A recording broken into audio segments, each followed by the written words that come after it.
बिस्मिल्लाहिर्रहमानिर्रहीम। मैं हूं साहिबजादा सलील। आज की बड़ी खबरों में बनू में जो अमन जरगा ने वज़ीर आला से मुलाकात की थी और वज़ीर आला से अपने मुतालिबात रखे थे, 11 मुतालिबात जो रखे थे, उनमें जो दो बड़े मुतालिबात थे कि गुड और बैड तालिबान जो हैं उनका कलम कला किया जाए और वो इलाके से सफाई की जाए और इनके खिलाफ कार्रवाई की जाए। और जो दूसरा बड़ा मुतालिबा था कि अज़्म इस्तेहकाम ऑपरेशन जो है, इलाके में किसी किस्म का कोई फौजी ऑपरेशन नहीं होना चाहिए, पुलिस और CTD को इख्तियारात दिए जाएँ और वो वहाँ पे बाकायदा अपनी कार्रवाई कर सकते हैं और ऑपरेशन कर सकते हैं। आज बनू पुलिस ने वज़ीर आला की हिदायत पर जरगा मेंबरान ने जो मुतालिबात पेश किए थे, वज़ीर आला की हिदायत पर के हुक्म पे बनू पुलिस ने तालिबान पे, गुड और बैड तालिबान पे छापे मारे हैं और बड़ी तादाद में तालिबान को गिरफ्तार किया है, जो रात के टाइम में जिन्होंने अपने दफ्तर बना रखे थे, जिन्होंने इलाके में खौफ व खरास फैला रखा था, जिनके जो जो वर्दियाँ पहन के सिक्योरिटी इदारों की वर्दियाँ पहन के घूमते थे, उनमें से मुतअद्दिद अफराद को मुख्तलिफ मकामात पे छापे मार के गिरफ्तार कर लिया। तो इलाके के अवाम में खुशी की लहर दौड़ गई है और अवाम की जो अवाम थे, छापे के दौरान जो सड़कों पे लोग थे, उन्होंने बनू पुलिस जिंदाबाद के नारे लगाए हैं। तो ये शरपसंदों को, जो शरपसंद थे, जो इलाके में शरपसंदी फैला रहे थे, उनको गिरफ्तार करना ये बहुत बड़ी अचीवमेंट है। और ये एक जरगा मेंबरान के जो बड़े मुतालिबात में से एक मुतालिबा था, उस पर बाकायदा कार्रवाई हो गई है और इन गिरफ्तार एहलकारों से बड़ी तादाद में सिक्योरिटी दारों की वर्दियाँ और गोला बारूद जो है, वो असलहा जो है वो बरामद हुआ है। अब ये शरपसंद जो हैं, ये कई अरसा से इधर थे और इसका जो है मौलाना फजल रहमान जमीयतुल उलमा इस्लाम के सरबराह, चूँकि वो भी डी खान से ताल्लुक़ रखते हैं, तो इन शुमाली इलाकों में ज़्यादातर मालूमात जो हैं वो मौलाना फजल रहमान साहब को थी। मौलाना फजल रहमान साहब ने इसका इजहार 2-3-4 मरतबा बड़े खुले अल्फाज में किया था कि सूबाई हुकूमत की रेट जो है वो ख़त्म हो गई है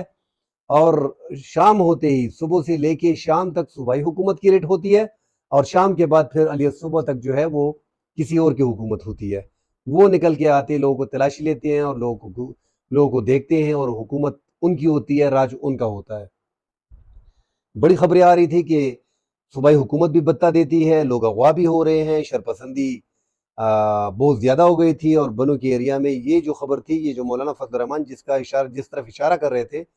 और चंद दिन पहले इस अमन मार्च से पहले ही वज़ीर आला ने जो ऐलान किया था कि इलाके में जो लोग सिक्योरिटी एहलकारों की वर्दियां में घूम रहे हैं, पुलिस को वाज़ेह हिदायत थी कि इन लोगों को गिरफ्तार किया जाए। ये कैसे इलाके में आए हैं, कैसे अवाम को इनकी तलाशी लेते हैं और अवाम को तंग कर रहे हैं, ये शरपसंद है, ये शरपसंदों का टोला है, इन्हें फौरी गिरफ्तार किया जाए। अब जब अमन मार्च हुआ और उसमें शरपसंदों ने फायरिंग की और फिर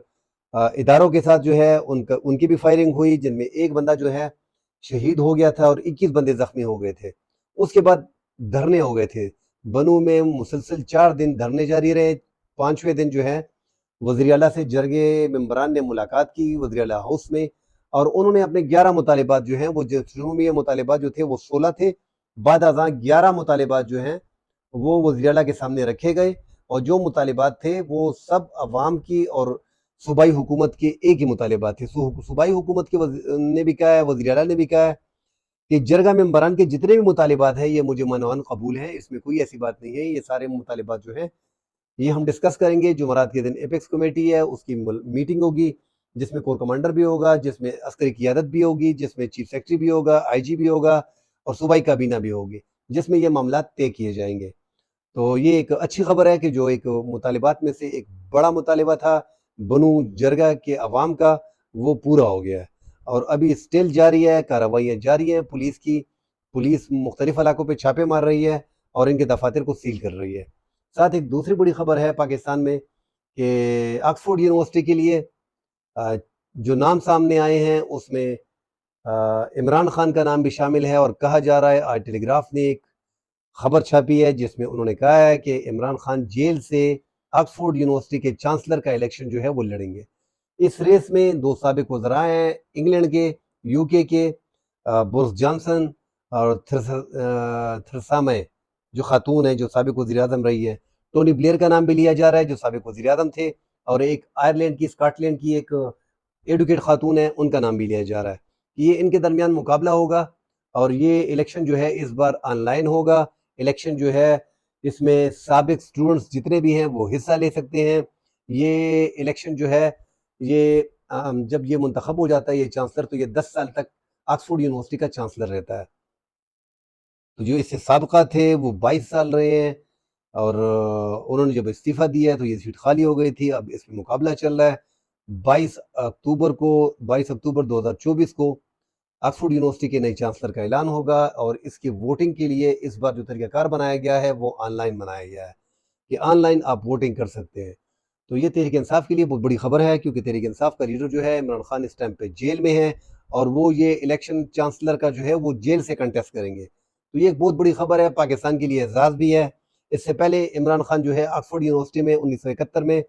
آکسفورڈ یونیورسٹی کے کوٹے سسٹم پہ عمران خان کرکٹ میں آئے، ڈیبو کیا تھا انہوں نے عمران خان نے 1971 میں، اور بریڈفورڈ یونیورسٹی کے عمران خان چانسلر رہے ہیں۔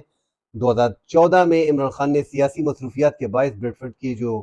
یونیورسٹی تھی اس کی چانسلرشپ سے استعفیٰ دے دیا تھا۔ تو یہ ایک بار پھر موقع آ گیا ہے، ایک بڑا اعزاز ہے پاکستان کے لیے۔ پاکستان کا کوئی بھی بندہ ہوتا اس عہدے کے لیے، چانسلر کے لیے، تو یہ بہت بڑی بات تھی۔ اس بار عمران خان جو ہیں ایک مقبول لیڈر ہیں، نہ صرف پاکستان میں بلکہ پوری دنیا میں عمران خان کا ایک نام ہے۔ انگلینڈ میں عمران خان نے اپنی زندگی کا زیادہ تر وقت گزارا ہے، وہاں پہ لوگ اس کو بہت زیادہ جانتے ہیں، اس کی زیادہ تر تعلقات جو ہیں وہ انگلینڈ میں بہت زیادہ ہیں، تو کافی مقبول ہیں وہاں پہ، ہر بندہ انگلینڈ میں عمران خان کو جانتا ہے۔ اور یہ آن لائن ووٹنگ ہوگی، اور زیادہ چانسز یہی ہیں اگر اس بار عمران خان جیت جاتا ہے تو یہ عمران خان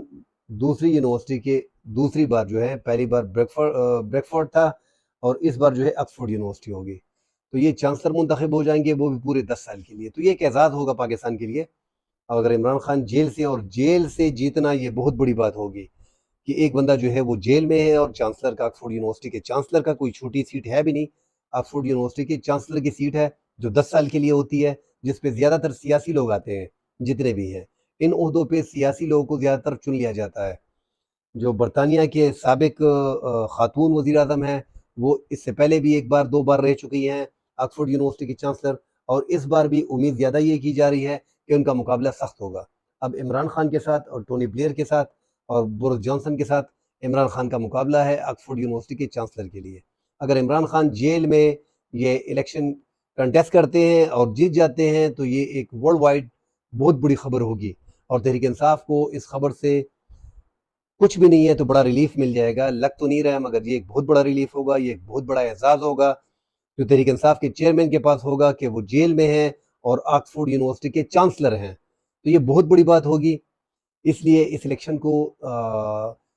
الیکٹرانک میڈیا جو ہے، مغربی میڈیا جو ہے، انٹرنیشنل میڈیا جو ہے وہ کافی اٹھا رہا ہے، اور آج کے زیادہ تر الیکٹرانک جتنے بھی مغربی ممالک کی میڈیا تھا، الیکٹرانک میڈیا تھا، BBC تھا، CNN تھا، سب میں یہ خبر چل رہی تھی کہ عمران خان جو ہیں وہ جیل سے آکسفورڈ یونیورسٹی کے چانسلر کا الیکشن لڑ رہے ہیں۔ تو اللہ کرے کہ عمران خان چونکہ پاکستان کا ہے کامیابی حاصل کرے، تو یہ پاکستان کے لیے بھی اعزاز ہوگا، نہ صرف تحریک انصاف کے لیے بلکہ پاکستان کے لیے بہت بڑا اعزاز ہوگا کہ پاکستان کا ایک سیاسی لیڈر یا پاکستان کا ایک شخص جو ہے یا ایک سیاسی لیڈر جو ہے وہ جو ہے آکسفورڈ یونیورسٹی کا چانسلر بن گیا ہے۔ تو یہ ایک اعزاز ہے، اگر یہ پاکستان کے حصے میں آتا ہے تو یہ بہت بڑی بات ہوگی، اور اس سے تحریک انصاف کو بہت حد تک ریلیف بھی ملے گا، کیونکہ نام جب لیا جائے گا پاکستان تحریک انصاف کے چیئرمین کا تو